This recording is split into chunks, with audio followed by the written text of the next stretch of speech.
Throughout tonight, if we experience any tech issues, it is definitely on me. If it's a brief glitch, just bear with us, and we appreciate your patience. If in the very unlikely event Zoom things just shut down, keep an eye on your email. We'll send you a new link. Hasn't happened yet, but thought I would say it now just in case it does. And okay, so I'm going to go ahead and share a little bit about the fellowship that LaRissa's been doing this month. For those of you who are coming because you know Jackie or LaRissa, I wanted to share a little bit of that context. I'll introduce her, and then she is going to do a virtual exhibition tour of the work. And then her and Jackie will be in conversation together and do a little bit of Q&A at the end. So if questions come up, you have questions throughout the evening for either LaRissa or Jackie, please put them in the chat. I'll be watching the chat, and I'll sum up the questions at the end for both LaRissa and Jackie. If you see a question you love, you can +1 it and put the name of the person who asked it so that we know which questions are popular. Okay, so for the fellowship, the New City Arts Fellowship at Welcome Gallery supports 6 Charlottesville artists from January through June of 2021 who are working on creative projects related to the theme Next Breath, History, Hate, and Possibility, written by Maurice Wallace. So during their fellowship, artists are working to address the ongoing impacts of systemic racism and or the COVID-19 pandemic through creative projects that are specifically related to breath. So after a competitive application round, each artist received a month to transform the gallery into their studio space. They received a $400 stipend, a pantry and fridge full of their favorite snacks, and it culminates in an opportunity for them to show their work to the public through free private appointments or some kind of virtual engagement. So LaRissa's exhibition has been open to the public this week, and we're so glad you all are here tonight. The fellowship is, oh, I wanted to mention that a lot of the artists who are also New City Arts Fellows are here tonight. So feel free to, if you are one of the fellows, put your information in the chat. I'm going to put a link in the chat to the fellowship, which links to each artist's bio if you're curious about who else is doing the work. And I wanted to say thanks to the Charlottesville Area Community Foundation, who provided a community recovery and catalyst grant for the fellowship, as well as Pam Sutton Wallace and Maurice Wallace. And LaRissa Rogers is actually the Sutton Wallace Family Fellow at New City Arts, and Pam is here tonight. So I just wanted to say thanks so much to Pam and give a shout out to her for being here. So without further ado, oh, I also wanted to say that LaRissa and Jackie have so much family here tonight. I think LaRissa's mom and her aunt are both here, and maybe her dog, Basky, short for Basquiat, who has been in the studio with her throughout the month, so by proxy, also part of the fellowship. And Jackie's tias, who are both in Guatemala, are here, and her cousin is translating for them. So thank you so much for being here. We're so glad that you're here, as well as, of course, everyone else, friends and family. So I'm going to go ahead and introduce the work. Lastly, LaRissa was the fellow during the shortest month of the year, February, and it has snowed and iced constantly in February here in Charlottesville. So I also wanted to thank LaRissa for enduring an unbearable, horrible forecast for her very short fellowship and completing incredible work that we're going to see here tonight. Okay. Yes, let's all clap for her. It has been just a lot of snow. Okay, so I'm going to introduce LaRissa's work, and then she's going to go ahead and do a virtual exhibition tour and talk about the work. The exhibition title is Somewhere on the Edge, Temporal Entanglements, which uses Saidiya Hartman's theory of temporal entanglement to question how we narrate historical time when thinking about the afterlife of slavery. She calls us to examine the intersections where the past, the present, and future are not discretely cut off from one another, but rather we live in the simultaneity of that entanglement. LaRissa says about these works, I've been researching spaces of sports and leisure associated with whiteness and privilege, specifically Penn Park and Farmington Country Club in Virginia. The memory of these locations is not visible, but the soil holds the forgotten histories where Black life has been seemingly erased. Penn Park was an antebellum plantation and is now a recreation park and golf course where 43 unmarked slave graves reside. On the property of Farmington is the tree where John Henry James was lynched in 1898. LaRissa says, I dig and plant on the soil to explore cultural amnesia and what it means to be surviving. I ask, how can we unearth histories where Black life appears to have been erased using a language and gesture that is not linked to Eurocentric notions of what it means to remain? By using soil from these locations, I ask the viewer to consider how one becomes complicit in the erasure of histories through language action and spectatorship, while simultaneously showing the resilience, hope, possibility, and radical care that has grown through living in the wake, which is a reference to Christina Sharp's In the Wake on Blackness and Being. Welcome, LaRissa. Thank you, Maureen, for that introduction, and everyone who's here. I'm so excited. It's been, as Maureen mentioned, quite a month with the weather, but I'm happy to be able to talk and be in conversation with Jackie, and also just show y'all what I've been working on, thinking about doing this past month. So I'm gonna share my screen.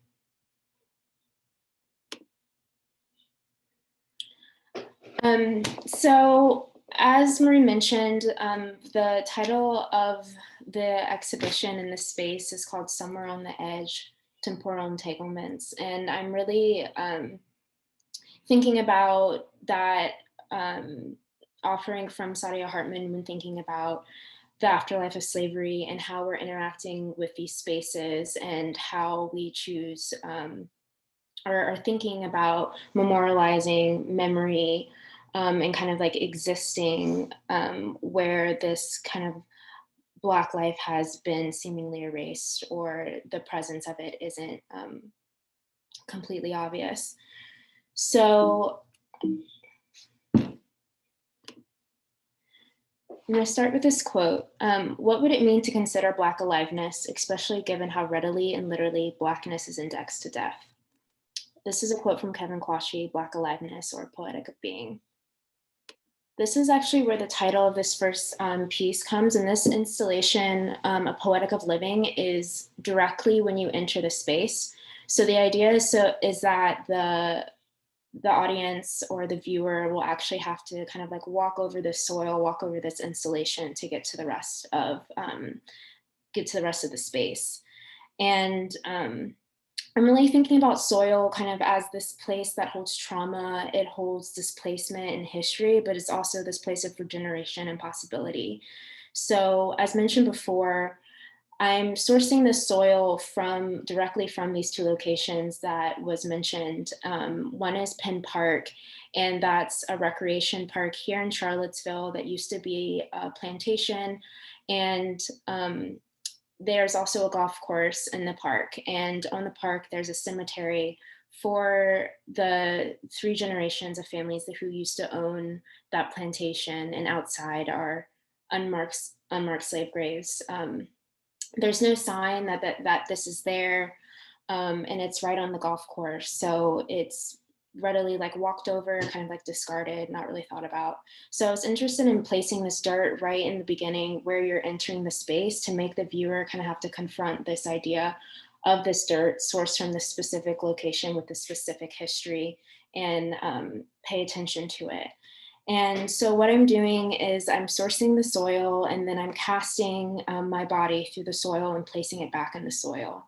And it's also growing celosia, which is a plant that's native to East Africa that was presumed to be brought over on the transatlantic slave trade. And that's growing on these bodies, as well as vegetation that was from the space and fungus. So the idea is that through like burying these soil bodies, which I'm thinking of like is also life like from or matter of our ancestors, and thinking of it kind of as an alternative monument. When thinking about kind of like using this language that's not linked to this Enlightenment or Eurocentric gesture or definition of what it means to remain like out of stone or something that's erect. So what does it mean when we're looking at it on the ground and it's positioned in this way and it's growing this life and this vegetation? And celosia is also used as nourishment, as food.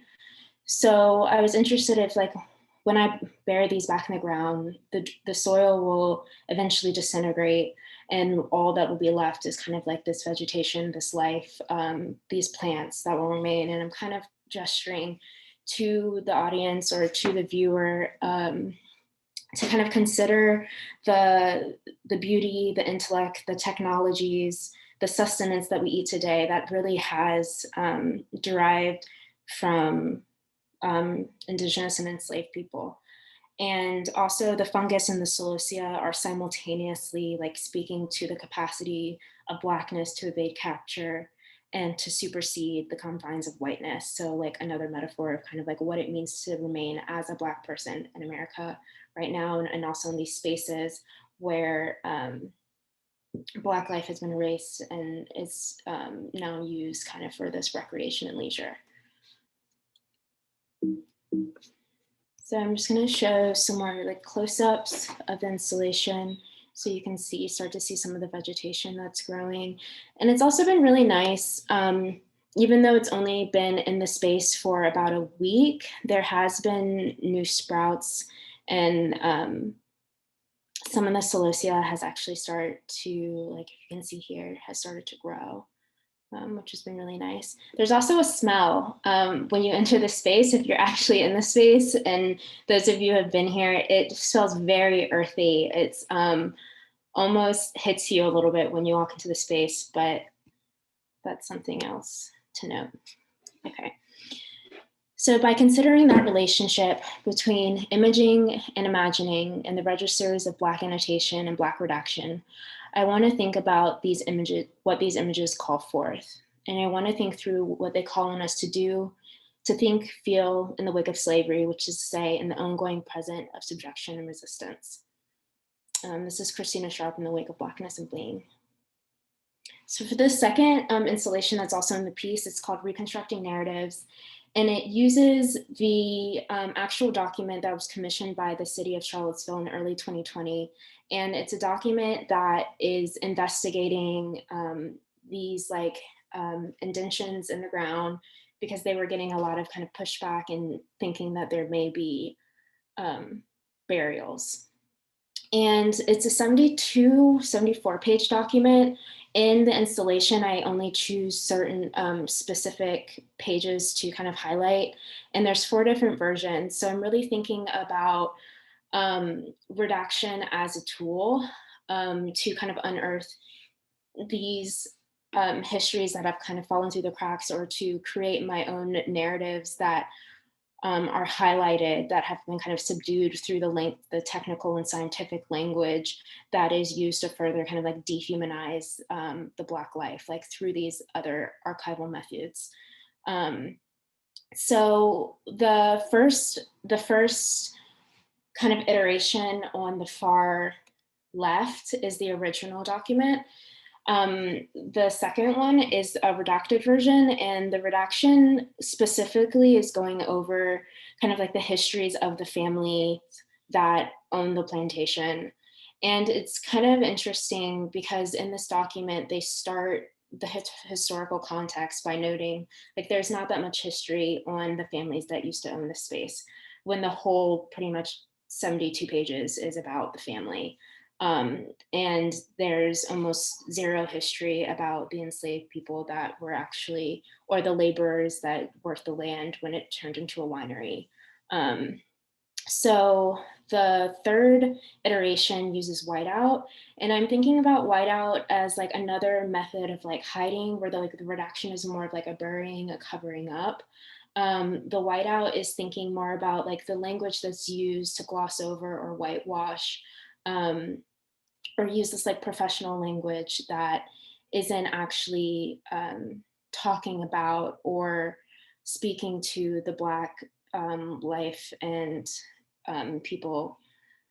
And then the fourth version is my attempt at a more honest version of the document that is kind of like summarizing what the document is actually should be doing. So this is just like an example. These are 3 of the versions. The one on the left is the original, and you can see kind of like the redacted version, and then my version on the far right. And in this specific instance, there's like information that is really obviously kind of like left out of this document. And they're talking about how they start to mention how Penn Park got its name. And they fail to mention that Penn Park, which was owned by the Gilmer family at the time, named the park after John Hermer. They mentioned that, but they fail to mention that John Hermer was a slave trader, and he brought some of the first groups of enslaved Africans to Virginia specifically. So in my final version, where I'm like kind of rewriting and reconstructing these counter narratives, I kind of like bring that and highlight that. And in this second, this page right after, you can kind of see that after they mention that, or they fail to mention that, they have this image of Penn Park. And in the second version, I ended up redacting that. And then in the third version, I actually put in the historical documents that show these trips and the amount of slaves and the date and everything that is associated with John Hermer bringing over slaves to Virginia. Okay, so wake work refuses to silence the ongoing past. It brings a radically different kind of care to bear the present. Christina Sharp in The Wake of Blackness and Being. So the third installation in the space is a performance that is shown and displayed as a double channel video. And also with my great-grandmother's yucca that are placed within the space. And I think it was really important for me to have the yucca in the space and to make sure that these plants were treated with care and kind of with tenderness and that, so I made sure that when placing the yucca in the space, they had really pretty pots that reminded me either of my grandmother or my mother growing up. And I'm also kind of interested in this idea of memory. How do we hold memory? How do you remember, or are you that memory? Like, are you physically that memory? And how that translates to like stories and the ways that histories are passed down. And also thinking about like how we're memorializing. So in this performance titled Ode to Soil, I actually go to these locations. I start at Penn Park and I go really early in the morning to kind of like welcome the sun. And I'm carrying these yucca that I had dug up from my great-grandmother's garden, and I'm going to place them to mark the graves in the space. And I do this by myself. It becomes kind of like a private performance. And after I finish at Penn Park, I end up going to Farmington Country Club and I plant a yucca by the tree that John Henry James was lynched on.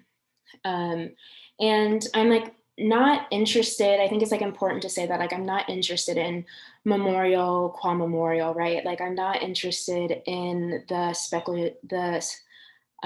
making Black violence and death a spectacle for history or for like white guilt, essentially.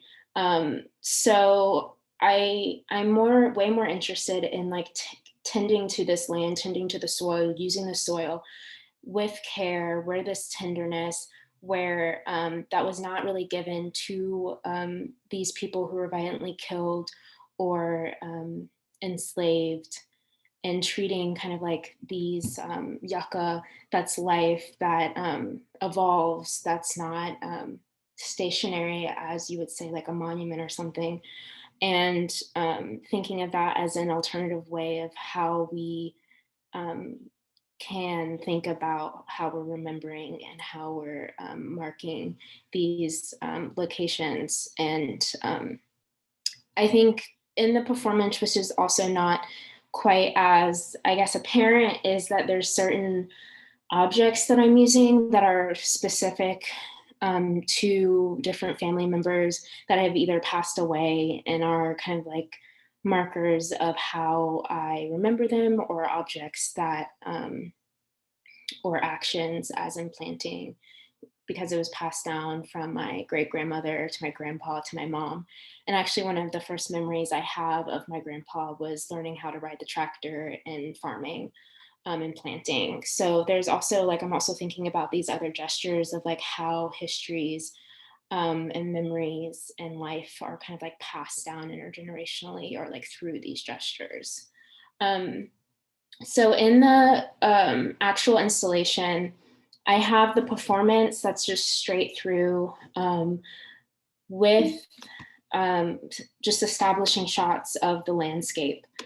And it was really important for me, I think, to do that, because I'm also kind of like speaking to this doubleness of the realities and kind of like the horror of these spaces, but then also how it's kind of like covered up or used as these places of like leisure.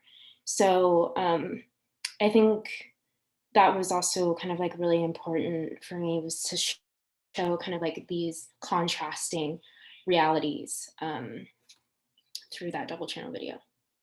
And I'm just gonna show like a minute worth of the video, and then we're going to get into a conversation and go more in depth about kind of some of these concepts with Jackie.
Okay, that's it for just the walkthrough, but I think Jackie and I are going to get more in depth. Marina, if you wanted to introduce Jackie.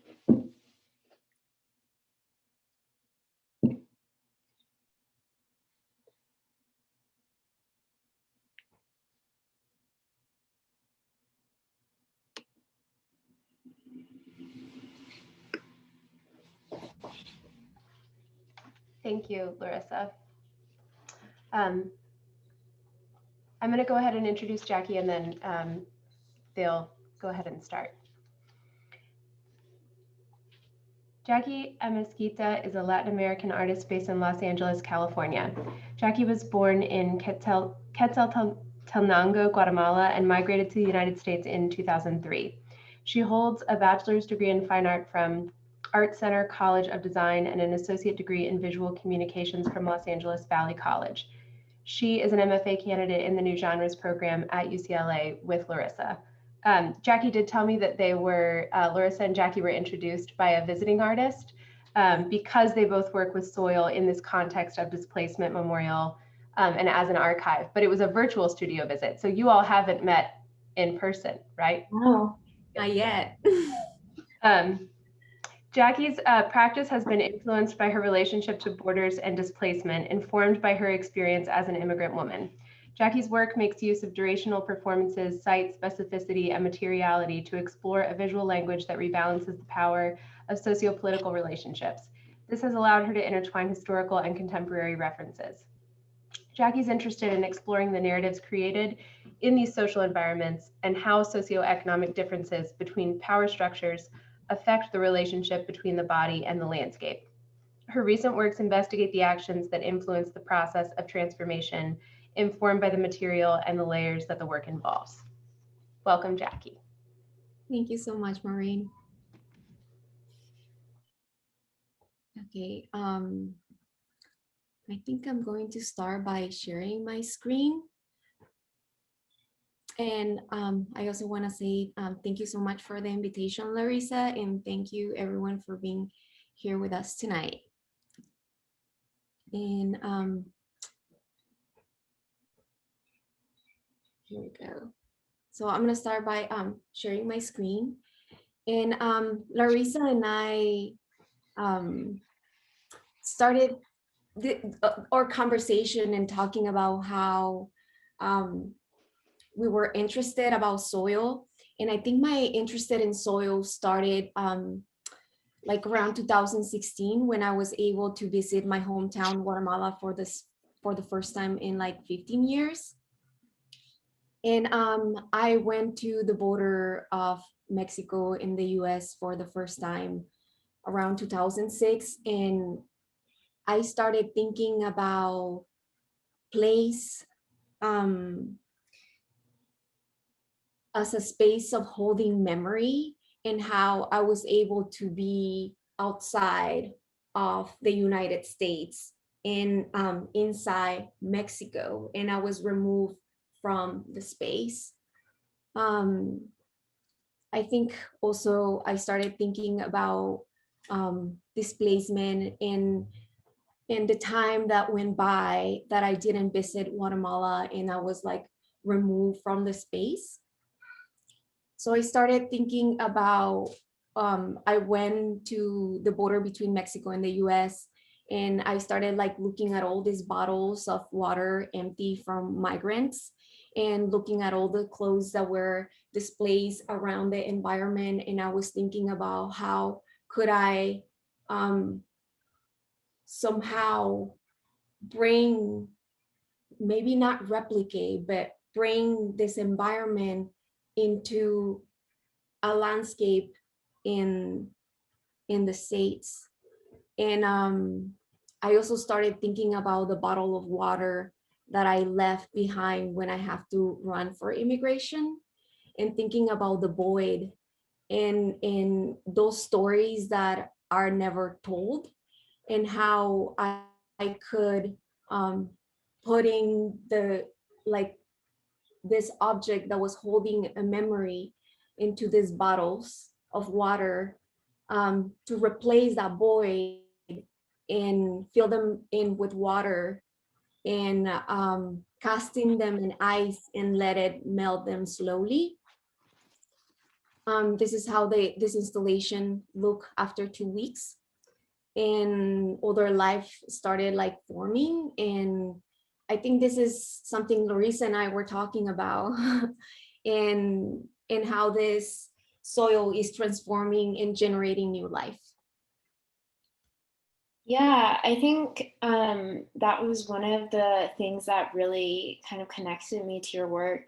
And when I started working with soil, I started working fairly recent. It was like late 2020, and it actually started with the performance. And when I was planting my great grandmother's yucca and perennial within the soil, and then thinking of the soil of, as a way to think about how we remain, because soil is a material that speaks, like you were saying, to like aliveness, even though, and how I was thinking about it, even though like Black people are so indexed to death.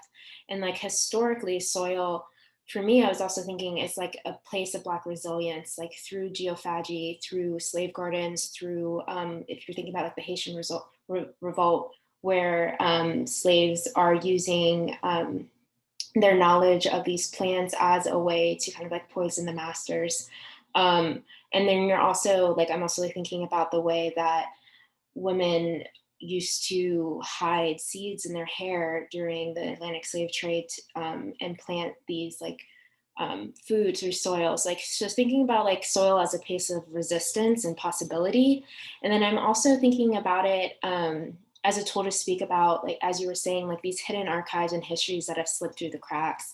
And it has the ability to talk about place, labor, leisure, and it also like collapses time in this really like interesting way.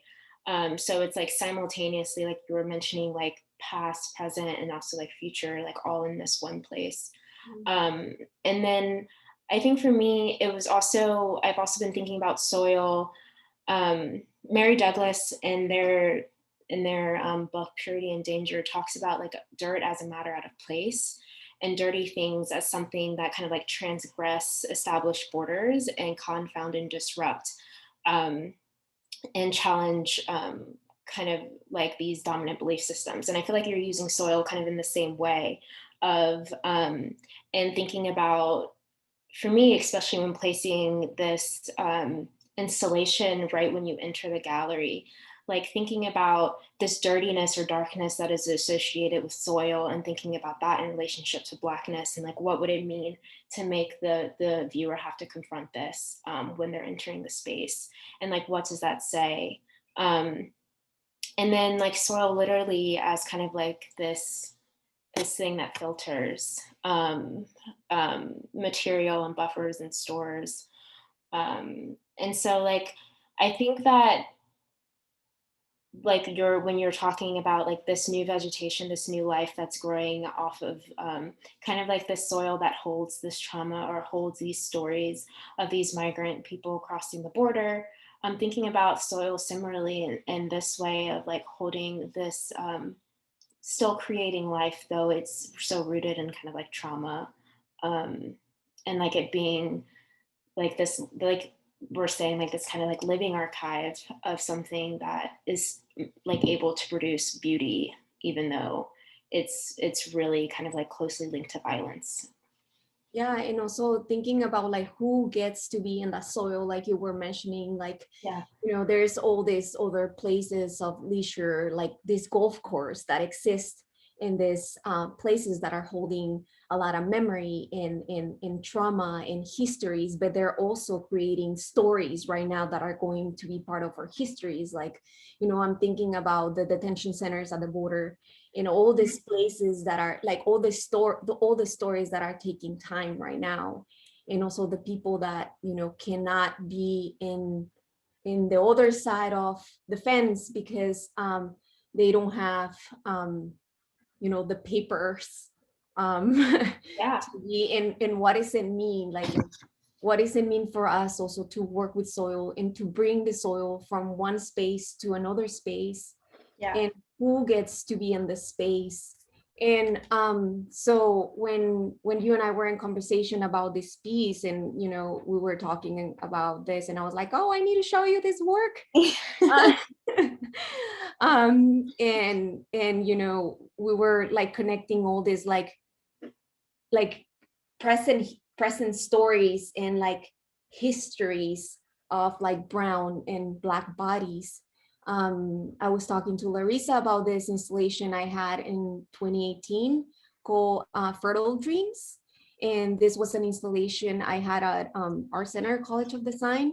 And this was a room that it was like 20, like about 20 feet by 20 feet, like a square room.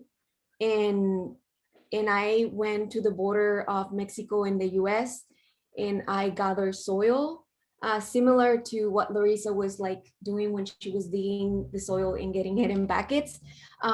So I woke up one morning like really early, and I went to the border, and I decided that I was gonna bring with me,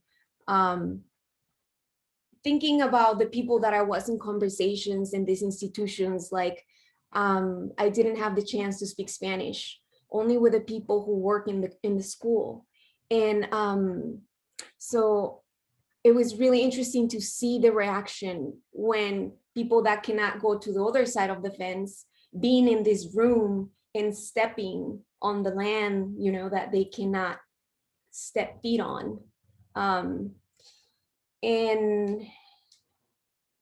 I think, sorry, just to interrupt you, we were FaceTiming when I was installing, and I was using Lowe's buckets to I was actually digging with a shovel in the space to lug this dirt around. And you were like, I use this the same buckets when you did this installation. And we went on this whole conversation about labor and access and these kind of discarded materials or materials associated with that I think was just really just a fun, a interesting connection that also happened when we were both installing this space. Yeah. And this is how the room looked like. And these are the thinking about how in the other piece I felt like it was not done. Like I felt like I was still recreating, and I didn't want to recreate. I wanted to create this question of what is happening with, you know, all these bodies and all these divisions that are created with our influence of division. And so I casted this clothes with salt. So I created these salt crystals to kind of bring the body back into the space. So this is where I start thinking a lot about ritual in my work, and also this chemistry that happens when there's this relationship between two materials and what they can create. Yeah, that also reminds me, and something that I was thinking about a lot with this work is what Christina Sharp calls residence time. And she's talking about that in relationship to things remaining in water, over space, specifically kind of the salt that exists in our bodies in relationship to the transatlantic slave trade, and thinking about our ancestors, how they remain in the water through the salt. So it was something like 260 million years, thinking about how that's connecting the present and the past. And you're talking about how you use salt, these salt crystals to form and kind of think about that relationship to the body and kind of presence and absence. And also thinking about residence times through that concept through soil. And also obviously kind of in this work thinking about the presence and absence of the physical body or the black body in these spaces. Oops, sorry.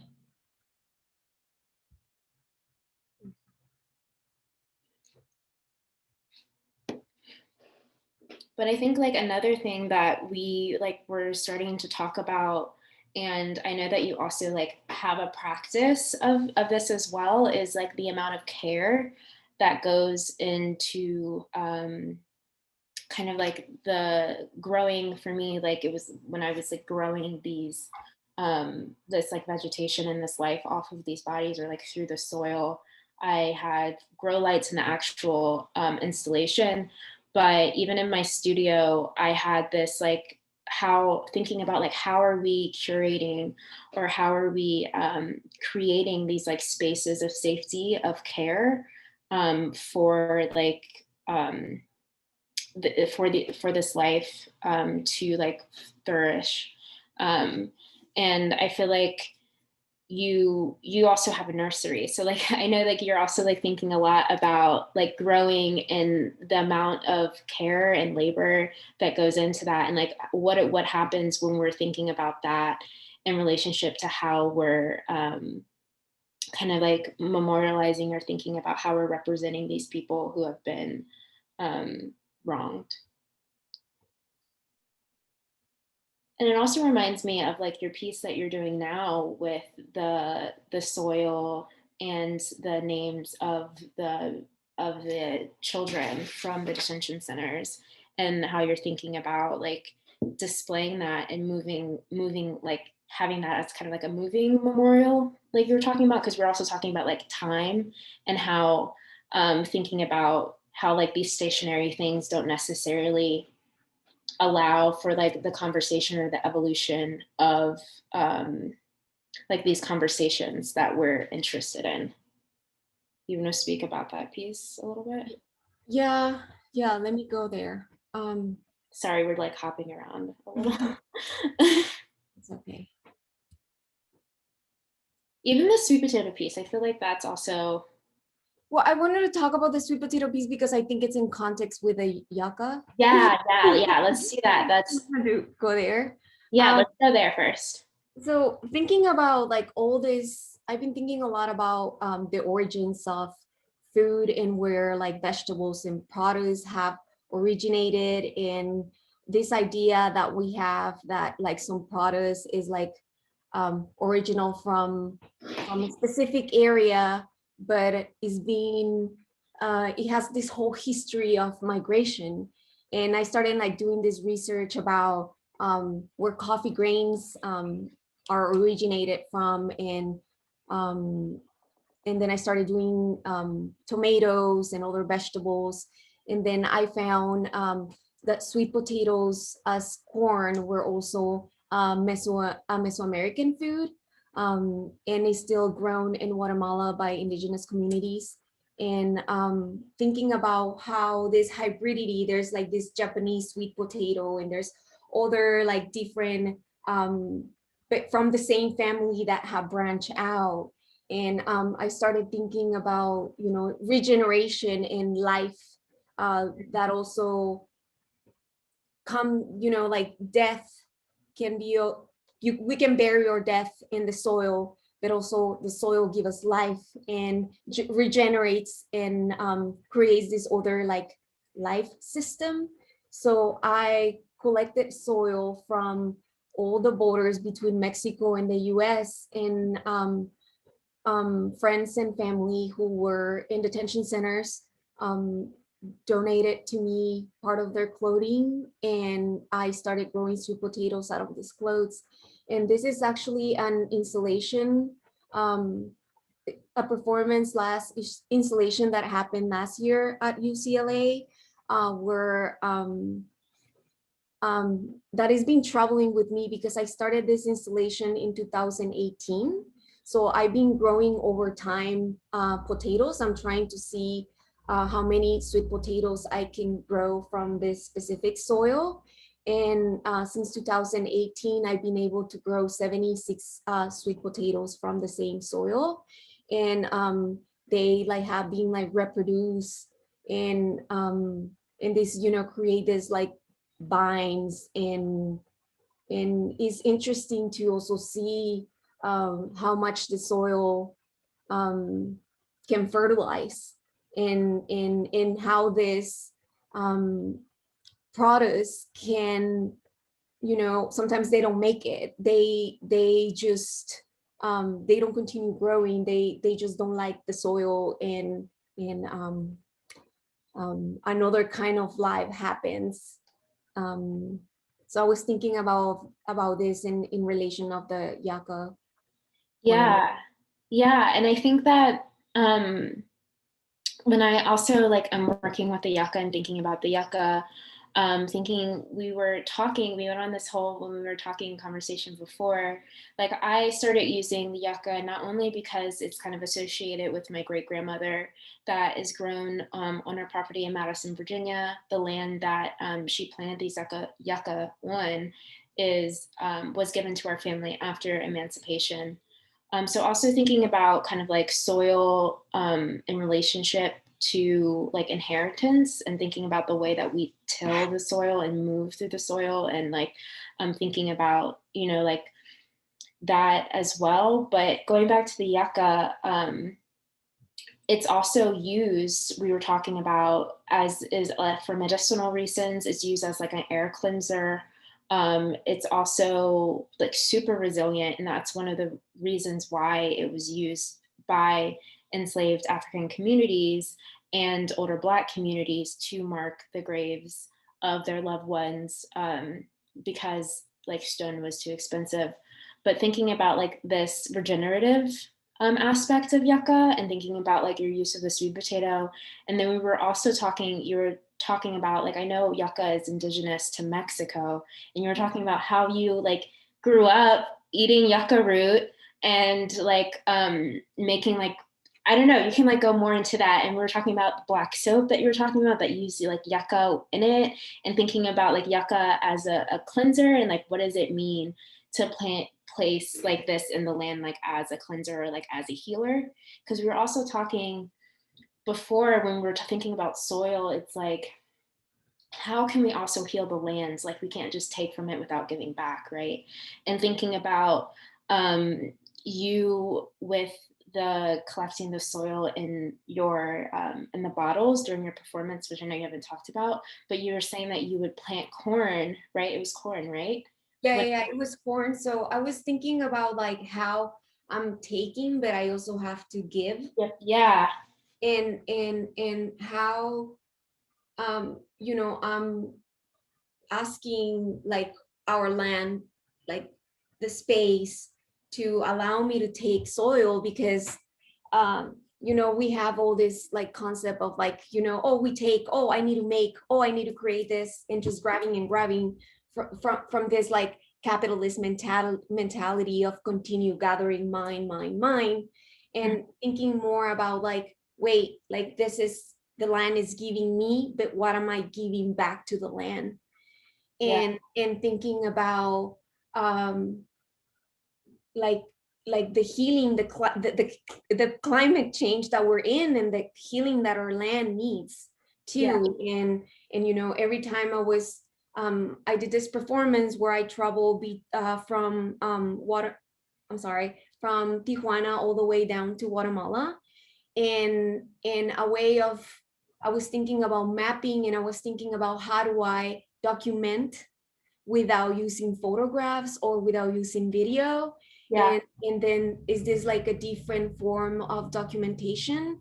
And so I started thinking about again, going back about like being this vessel, and the vessel has a void, and what do I fill this vessel with, and how do I carry this and take it with me and learn from that experience. So I started acquiring soil from my path. So every time I was like finishing a bottle of water, I was mapping my location by gathering soil and like planting corn. And I'm still thinking about that, and wondering like, what happened, like if it grew, if it just still there, or in relation also of time. It's something that will require you to get out of your seat to kind of be part of this, that has no some sort of documentation that is through photographs and video, that it actually asks you to be part of that, like present in like a way that doesn't require just like you to view. And I think it also kind of like talks about how we like kind of like consume like art, how, you know, like also thinking about, like you were saying, how like, and I've had conversations with friends about this a lot too, especially in relationship to performance. It's like, um, is the work the performance, or is it the documentation of the performance? Is the documentation what's like being capitalized on and like resold? But like, I think what we're both interested in is like the actual performance and the action and what we're requiring, like this attentiveness, this care, this like presence that we're requiring our audience and like of the space and of ourselves, like in this act. Um, Instead of like just documenting this thing so we can say, oh yeah, we did this performance, like this happened. Mhm. And I think that it's, I'm I'm really like interested also in like your comment about like what's happening, like how does the corn look now? Like has it been discarded? Has it died? Or like, and I think that's another thing I'm thinking about with these yucca is like it requires, even though these are these resilient plants, it does require some sort of um, care. Um, and going back, and I go back and I check up on these plants that I've planted, but also the tree that was at Farmington where I placed the yucca that John Henry James was lynched at was actually cut down. Like, and it squished the yucca. So for a minute, I thought that it had actually died.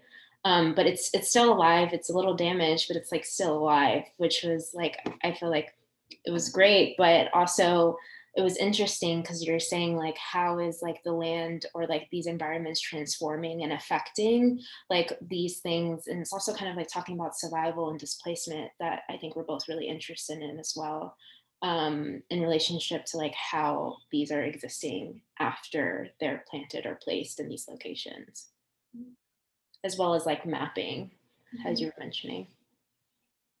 And also like thinking about the labor that involves to the plant and like planting, and then how do we learn like to plant, you know, like this like is like a recipe, you know, these recipes that get passed down through generations. Yeah.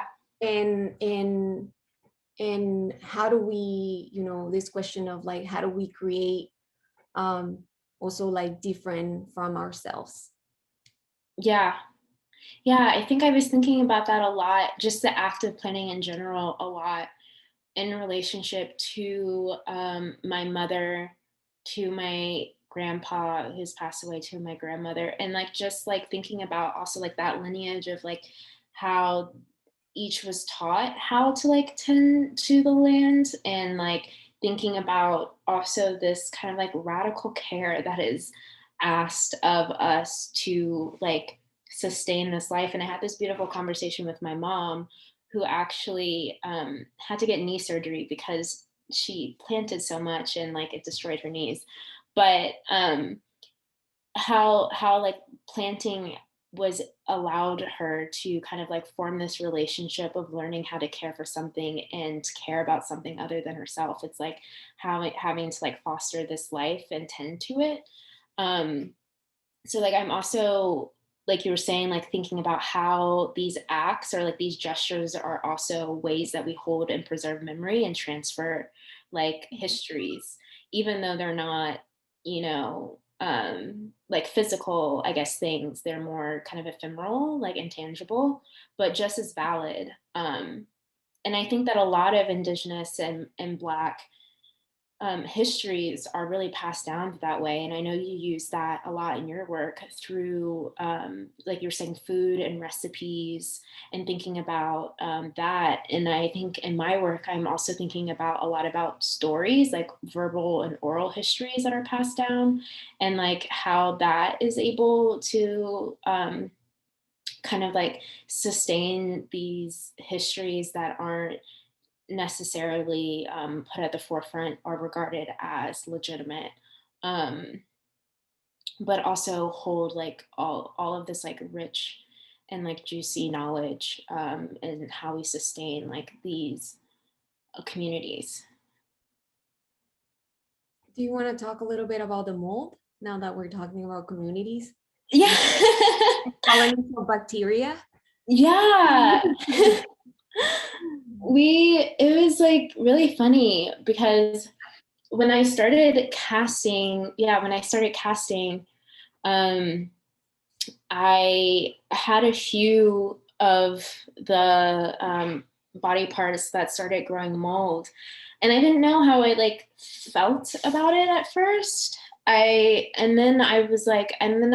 was really interested in like this idea of like this fungus or this mold growing and thinking about it. We had this conversation when we were talking and thinking about it, how it like sustains and off of something that is like presumed to be like dead, and how it like grows life in it, and it as like community like grows and produces this like other form of like a life system, and thinking about that and how just inherently how that is like thinking about ways that kind of just like goes against this like I guess like cleanliness that we've like kind of like been talking about, or that I've been like referencing in relationship to dirtiness, but then also how it's just like inherently kind of like I was thinking of it as like a way of like decolonizing in a way, like how it's like functioning. Yeah, because you have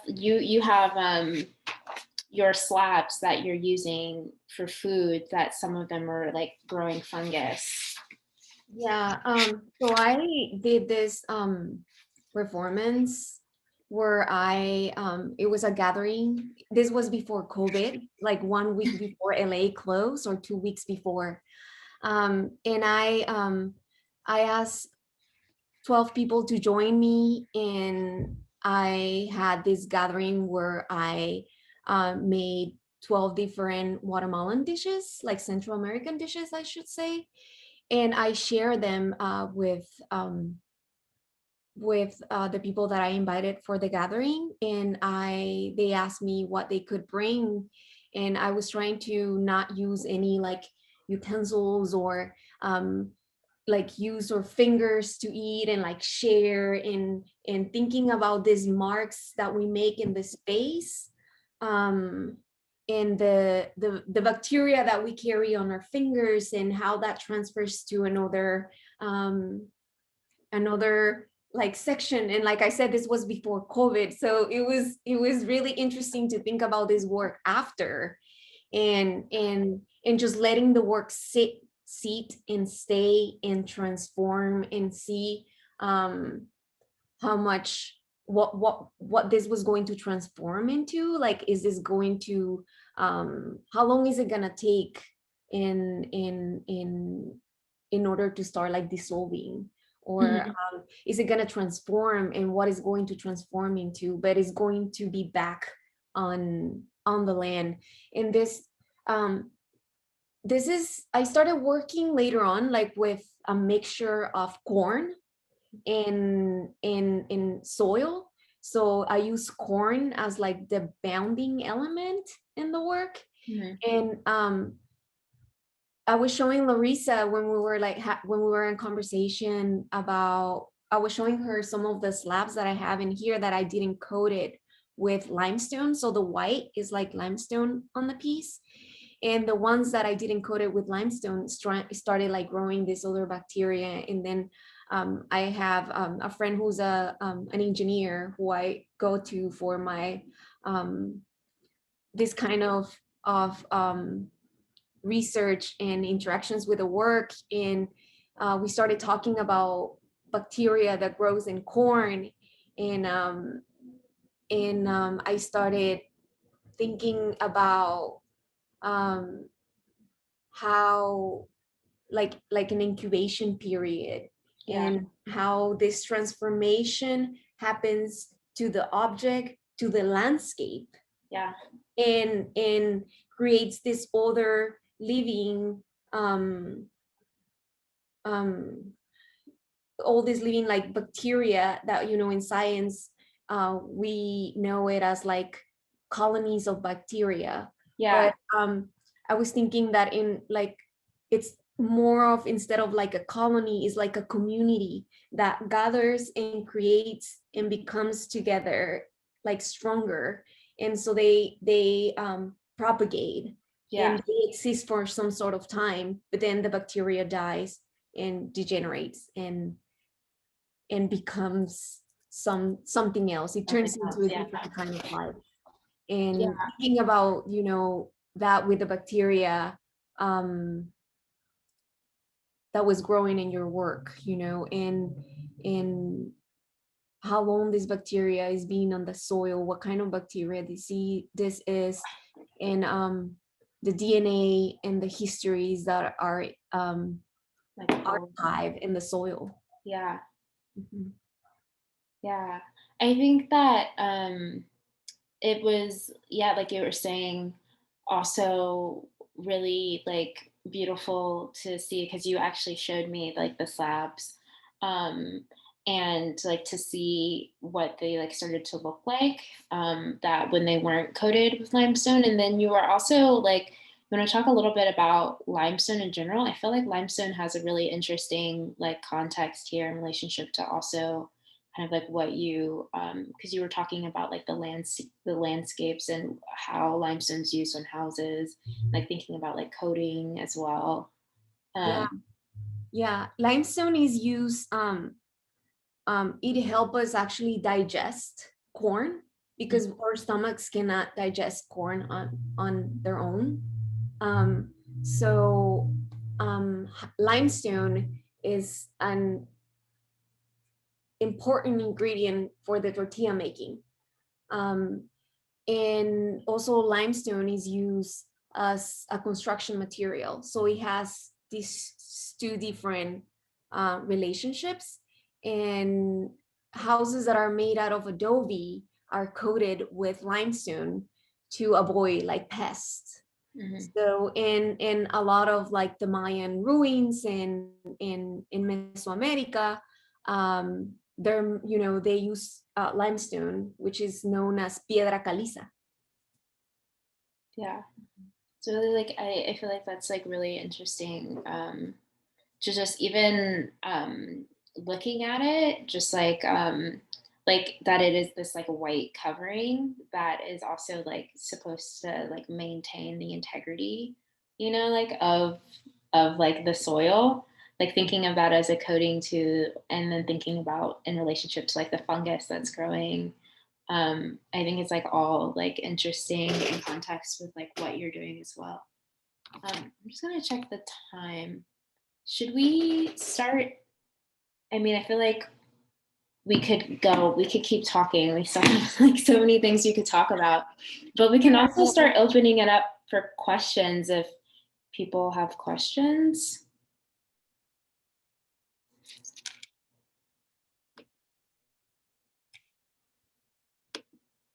I haven't even started looking at that.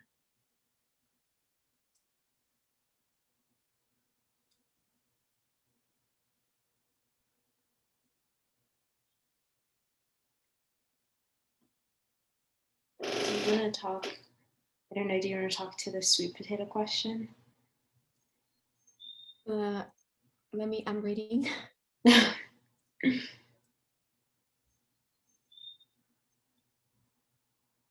Okay, I'm gonna read it. Where are the sweet potatoes coming from? Store-bought, grown from sweet potato purchased at a market, retrieved from a particular farmland or place? Do you consider what relationship the origin in which you acquire the produce has with the work, or is the soil more focused in this place? This is a really good question. A lot of like my materials come from the other side of the border. So for example, the limestone, I try to go to Mexico and get it from there. Some of the produce, I grab it here, I cultivate it myself, or I just buy it from like the farmer's market, and or like the store. Like this is how like I start, and then I start like producing my own sweet potatoes. But for this specific piece, for the sweet potatoes, I got them from Mexico. And I think this question wasn't for me, but I'm just going to chime in. I know, like, when I was thinking about the yucca too, I don't know if you're thinking about this in relationship to your work, but like, because it's from specifically from my great grandmother's yard, like also thinking about that in relationship to like what is the heirloom and like what does that look like how like these kind of like artifacts or like these things that are passed down like generationally, and it's not even necessarily like mother to daughter, but in this sense it like skipped a couple generations, but like how are we like retrieving like discovering, archiving like these artifacts and these heirlooms and like how they're kind of like transcending time and space. I think it's also like interesting to think about in with your sweet potatoes and also like kind of with how I'm thinking about the yucca and yeah.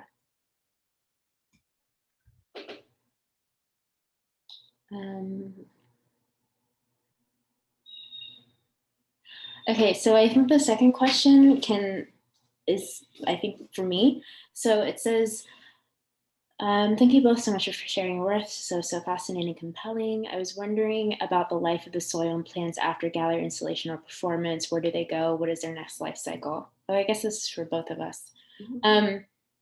Specifically, I think that's a great question. Specifically for me in this installation at Welcome Gallery right now, I plan to continue to kind of like care for these like plants. We're in the middle of winter, so it's not ideal climate right now. Most of the things are just like barely sprouting. But I plan on kind of like tending to them and then using them to actually bury back in the soil and thinking about kind of like the life that it's going to live in its like intended location or like in its like home of the soil, like burying it back in the soil. And what does that mean when it's because like the soil is from the space and going back to that space with this life, like what does that mean and how can we think about that in relationship to kind of like as Jackie was talking about, like the DNA, this life, these histories, like these bodies that are actually like kind of like sustaining and creating these life cycles. So for me, I guess the short answer is like it's going back to the location where I got the dirt from, which would be Penn Park in Farmington, and they're going to be replanted. I don't know if you want to answer that, Jackie. Yeah. I think one work is been taking me to another work, and so I've been kind of like reusing the soil, some of the soil that I gathered for like the first installation I had. I use it for the following installation, and then because it was more soil that I needed to fill out the room. So what I did, it was I mixed the soil, I mix a big portion of it all together, and I dump it in an abandoned area, and I just went to photograph to see what was, what was going to happen. And it like grew just plants. It was just like a lot of like weeds and like flowers, and it was just like beautiful to think about how that was now existing in the space that it was like from that other place. And that made me think about like reclamation.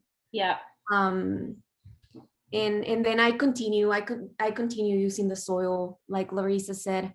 I have a nursery, and I continue growing plants out of some of this soil.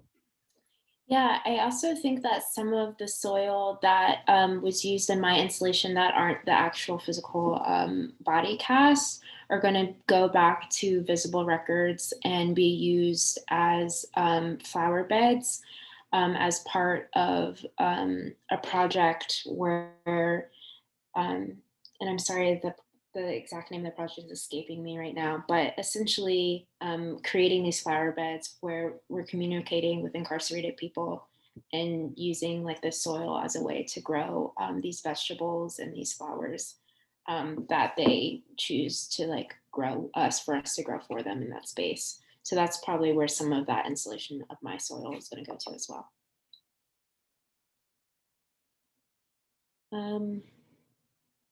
Yes, Solidarity Gardens. Thank you, Patrick.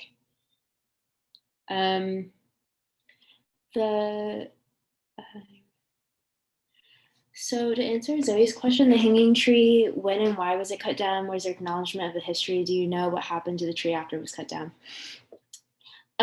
Okay, so the hanging tree, I don't know exactly why it was cut down. I think a friend had actually like sent me a video of it being cut down. I didn't know that that's what was happening. And I think it was just because it was like kind of like disrupting like the view or like the maintenance of Farmington's like entrance area. And I'm not like completely sure why it was cut down. And was there acknowledgement of its history? I know that there's been some sort of acknowledgement of John Henry James in Charlottesville in the space. I know Maureen maybe could talk more about this, and there's more kind of like memorials that I think are maybe in the works. But as I said earlier, I think it's really important is that I'm not necessarily like, I have mixed feelings about like a memorial or a monument, like qua memorial, monument, because I think that also is kind of like aiding in the specularization of like Black violence and for like general like consumption. I don't think it's necessarily like for the people it's intended to be for. So I'm not sure. Yeah, so I'm not sure what I'm not sure like the memorial or that's going up soon, but I know that there has been talks of acknowledging the space, and there has been, I think, acknowledgement through soil of John and Henry James like within that space.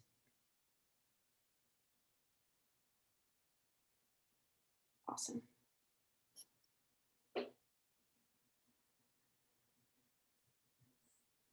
Do you want to choose a question, Jackie? I feel like we're just like switching. Maybe like one or two more questions.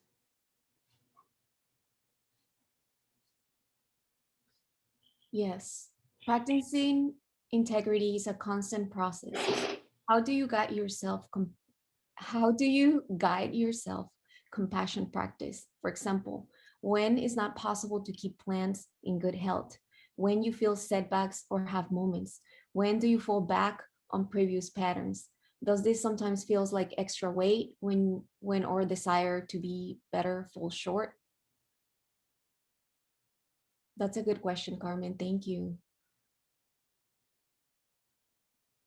I think like you just said it, like it's a constant process. And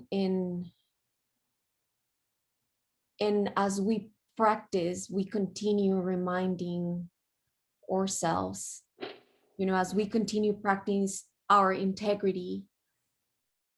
I think I continue finding my space, I will say. And when plants don't grow, I think this is like one of the beauties out of working with soil and with a material that is given, but you don't know that material because that well. And I'm talking about this because it's like a relationship that I think I started building with soil. And also soil has different consistency depending on the spaces where the soil is being gathered. So I think is learning from those setbacks. What are like those moments of failure? What am I learning in there when things don't work out? Like, how can I find maybe not like a solution, but like a way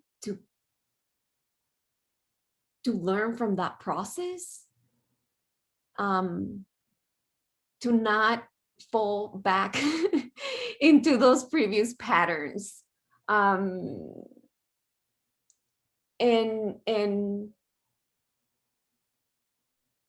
not working sometimes from those places that hold us when we're trying to create something and make something with the work, but the material's not doing what we want. We have to learn from the material. Yeah,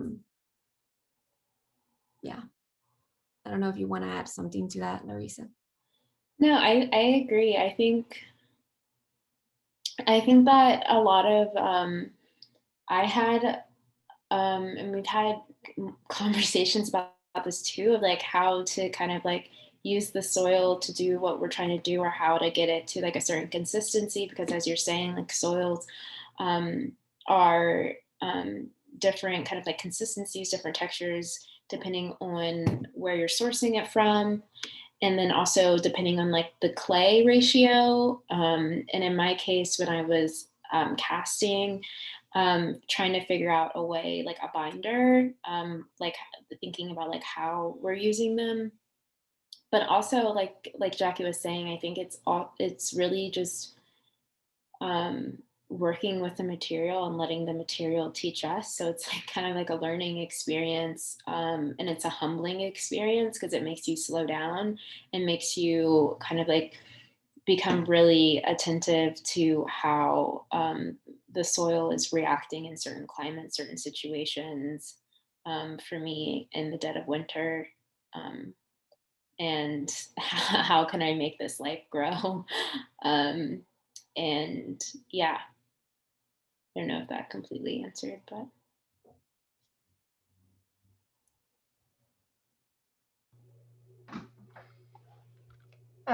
I want to thank you both so much for your conversation this evening and all that you've shared, and the work that you're creating and the intention that you are putting towards it. I want to wrap up. So if there's anything either of you want to end with, you're welcome to.